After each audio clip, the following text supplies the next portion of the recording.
За сайн байцгаана. Эрхэм мартаж та бүхэнд энэ өдрийн мэндийг хүргэе. За улсын бүртгэлийн хэлцээс иргэний шилжүүлэлттэй холбоотой орчхон мэдээлэл бас та бүхэнд хүргье.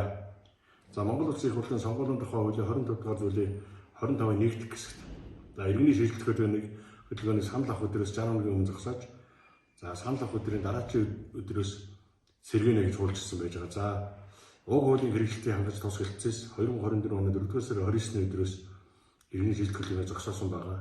За аймгийн хэмжээнд 2024 оны 1-р сарын 1-ээс 2024 оны 4-р сарын 29-ны хооронд бус тайм хот нийслэлээр шилжүүлсэн 329 иргэний шийдэл хөтөлбөрийн бүртгэлийг хөтөлсөн байгаа. За үүнийг сараар нь задлаад аваад үзэх юм бол за 1-р сард 33, 2-р сард 70, 3-р сард 68, 4-р сард 158 иргэний шийдэл хөтөлбөрийн бүртгэлийг хөтөлсөн байна.